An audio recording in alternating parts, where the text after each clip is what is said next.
So welcome if you have just joined us on Facebook Live. You are missing a great event.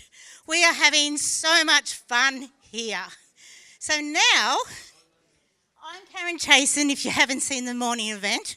Our beautiful MC, Suzi Dent, is about to come on stage. How exciting is this? So I have the honour of introducing Suzi. So one moment please, I catch my breath. Suzi Dent. The strongest factor for success in business and in life is self-esteem. Believing you can do it, believing you deserve it, and believing you can get it. Suzi Dent, confidence coach, specialises in the areas of confidence, personal growth, transformation, and self-esteem mindset.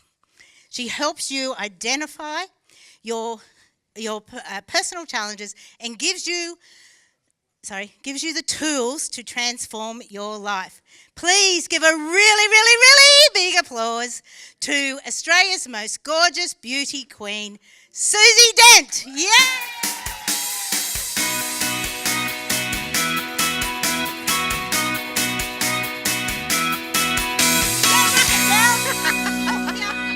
I've got this one now. Okay. So I'll have that one back later. Hi, everyone. I'm so excited to be here. I've changed into my speaker outfit from my MC outfit just to make things, shake it up a little bit. So, 18 months ago, I needed to change the narrative of my life. You see, I've been doing the same job as a hair and makeup artist in film and television for 35 years and doing the same man for 26. Not that there's a problem with that, because I love my career and I love my husband, but we needed to change things. I needed to shake things up. You see, what had been happening in my life is both my husband and I are self-employed, and he'd been going through depression, anxiety, and anger management problems, and we were coming into year 6. And what had happened is that it didn't really matter, as though, even though my husband is my best friend and my soulmate, and we're self-employed, it didn't matter how I communicated with him, we had lost that. We were all drowning, me, my husband and our son, in the black hole of his depression and his anger problems. He admits that he was angry 95% of the time. And a lot of us can relate to that, being with a partner who's angry, being angry ourselves, knowing people that have depression and anger problems or, anxiety problems is a big part of who we are as a world now. People really suffer. So my husband was sick, right? A lot of people said to me, I should just leave him. It's like, no, I don't quit. This is not what I'm about. So I had to really had to take stock of myself. And I realised that because it didn't matter what I said to him, I needed to change myself. And I needed to really change me and bring something different into our lives. So I started listening to some motivational speakers when I was going on my daily walk. And what I learnt from listening to motivational speakers is that to change yourself, you have to make yourself uncomfortable. And you have to show gratitude. And I like to show gratitude with life, and I'm always happy to, support people and charities and everything. But I needed to change something about me. As a film and television makeup artist, I've been in the self-esteem business for 35 years. I lift other people. I build other women's self-esteem using my brushes and using my words. And I love it.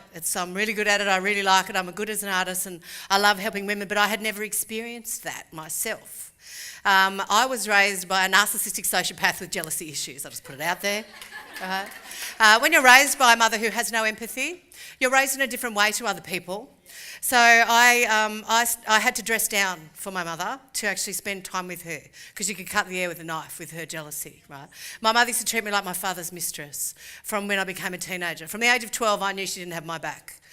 So I grew up thinking and believing that there was something wrong with me, because it was always my fault, and there was always something wrong with me because if I could never please my mother. It didn't matter what I did, it didn't work. So the positive of that is I became a really high self-achiever, right? So I'll just go for anything and give everything a go, which you do when you're in that situation because you're trying to get their attention. So that's a really good thing. But what it did do to me is I never wore dresses. I dressed right down. I would wear daggy clothes. I hid my body. It was also because of how I was raised and the era that I was raised in. So, I'm 56 now. In the era I was raised, men touched a lot. So the first job I ever had at the bank, I got felt up in the bank. I got sent home by the accountant to put on my dress. All the other girls were allowed to wear pants but me. He actually point blank told me, I want to look at your legs. Don't come back until you put your dress on. So I spent my life as a young teenager and in my early 20s realising that the way I looked had a real effect on my mother, people around me, the men at work, just everybody. I felt like I was going through life with a neon sign on my head that said, touch me. And I wasn't into that. I was a tomboy, so I couldn't really understand why that was happening. So I spent the last 3 decades wearing daggy clothes, wearing shorts and runners, and never wearing dresses. I never wore any dresses at all. In fact, I developed a pathological fear of frocks. Right? Like, seriously. I couldn't put on a dress. I was raised also by a very religious. I had the narcissist on one side and God on the other, because my father was a very religious man. So I had both of them. It was great. But so you never saw a bra strap. I never wore revealing clothes. I've never shown my cleavage. I've never even wore strapless, sleeveless. I don't wear sleeveless things. So I had very poor body image problems. So flash forward to 4 years ago when I realised that I needed to change myself. All of a sudden, so I put it out to life because we've learnt today about manifesting. I'm a big manifester, and I'm also a really big believer in paying attention to the signs life sends us. So I put it out to life that instead of being behind the camera for a while, I wanted to be in front of the camera. I used to sing in bands, so I'm pretty comfortable on stage with a microphone. And I thought, well, maybe I can do that. It won't disturb my husband too much because I'm not going outside of the comfort zone. I'm not trying to do anything else because for a while there I wasn't allowed to leave the house because his mantra was, if I'm not leaving, you're not leaving. If I'm not happy, you're not happy. So we all stayed unhappy in this black hole that happened every day, and so that's where I was. So I got a call out of the blue from the Mrs. Earth Australia competition, a beauty pageant, right, asking me to be a competitor. After I picked myself up off the floor laughing because A, I was 55, and B, I never wore dresses in my life, and said to her, that's just the biggest compliment you could ever give me, thank you very much. I thought about it for not very long and realised that life was sending me a message. And that I had just been sent a message that was so far out of left field and so far out of my comfort zone that this is what I was supposed to do. So I embraced it. My husband was on board with what I did. I practiced being a pageant queen. I immersed myself into the world, being the high achiever that I am. Also at the time, they were like, the cut-off age was 56, so this was my year. I only had 1 year to do it. So I was like, well, that's going to be me, I'm going to do it now. So I went down to Victoria to compete against women, half of whom I could have given birth to. As the oldest competitor, I had my positive mindset on. I visualised myself winning the crown. I could hear them saying, Suzi Dent, Mrs. Earth, yes, winner, all the time, every day. I was visualising. I was going to win. Even when I went there, I met this woman. She's like, I'm here because, I like to meet women. And I went, that's good, sweetheart, I'm here to win. And win I did, right? So I won, which was amazing. Thank you. So I became the first Mrs. Earth Australia, proudly at 55. Last July, I found myself in Vegas, representing Australia in the 3rd biggest pageant system in the world. So I didn't do anything dinky, I was up against 36 women, some of them this big, who have been, I think they were born with heels on. And they've been in pageants all their lives, some of them international models, like really, we're talking really big.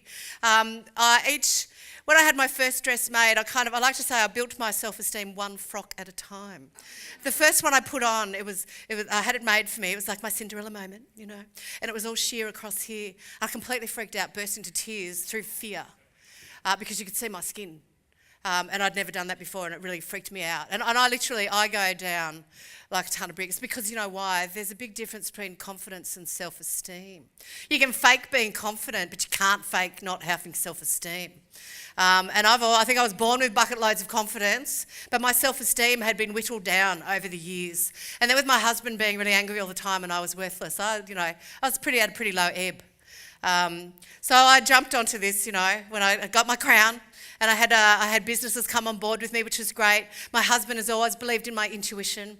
I always believe in my intuition. I always trust in my own gut and what I should do is right, and the path that I was on was right. So there I was in Vegas. My husband cashed in his super so I could travel business class, which was great because I'd never done that before. Being self-employed, I hadn't been overseas in 30 years. And I said to him, well, this is awesome because otherwise I'm going to look every one of my 55 years when I get there.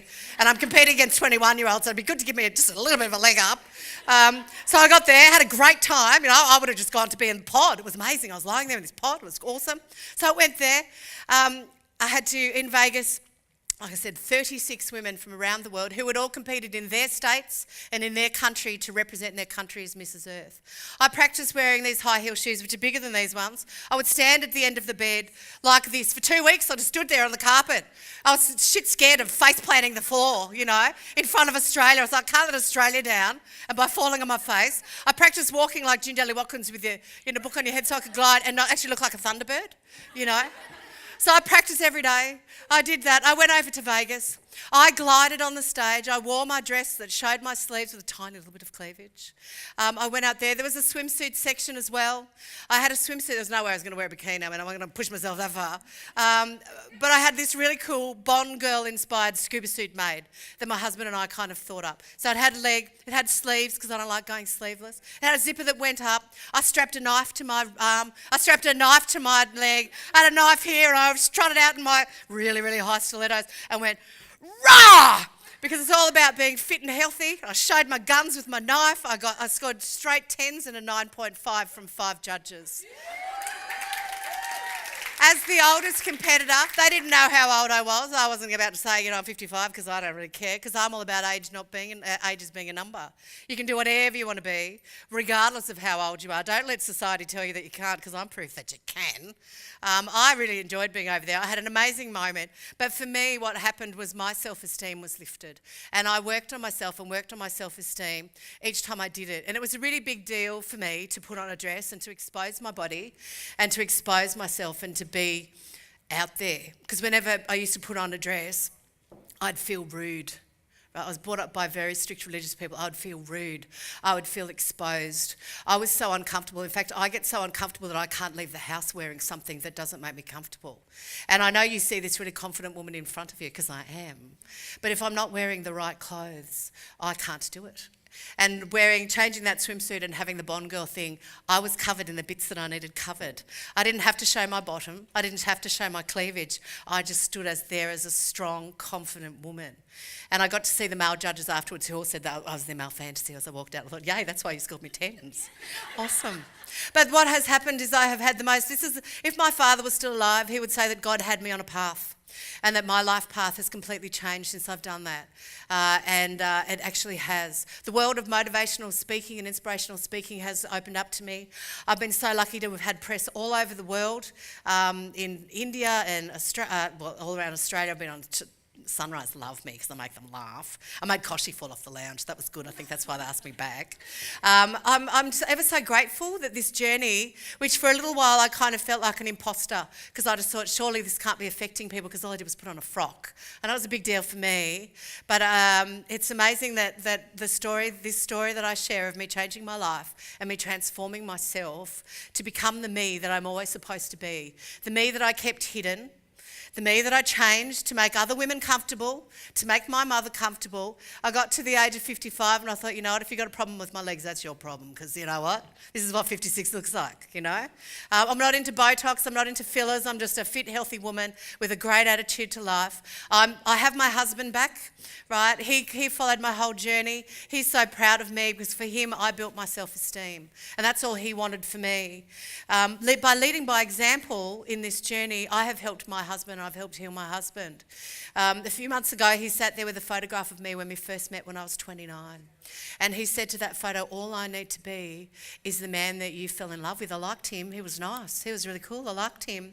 And all of a sudden, he had this huge moment. He said it's like having a sledgehammer to the soul. And the angry bastard, as he called him, was kicked out. And he has been a different man ever since.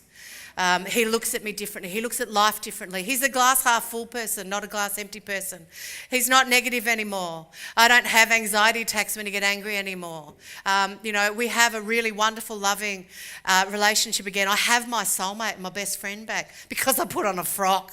But what I did is I changed myself. I said yes to the opportunity. I said yes to the opportunity that life sends us. And that's my message, and that's what I like to tell everyone. Never say no. Because seriously, putting on a frock for me, really big deal. Very, very uncomfortable. But wow, the world has so opened up for me because of that and because now I feel whole. I feel like my confidence and my self-esteem are now at the same levels. And I feel like I'm a whole person now, which is quite amazing. And I get to share my journey with other women and give them the permission, in a way, without sounding wanky, to take that step and do things that they might be uncomfortable with, because then they can change their self, which is amazing. I'm a huge manifester. Manifested the crown over there. Anyway, so I was in Vegas, right? So I won third runner-up in the world. I came home with a crown. With my crown and my sash, Mrs. Earth Health. Mrs. Earth Health stands for embodying mental, physical and emotional health. I was so stoked to be a 55-year-old woman who did this, who isn't a beauty queen. Well, I am now. I can't say I'm not a frock wearer anymore, because I'm a frock wearer. I can't necessarily wear high heel shoes for a very long time, though, I've got to say, because I do like wearing my runners and my orthotics. But that's my story, and I do hope that you have enjoyed listening to it as much as I've enjoyed sharing it with you. So thank you all so very much.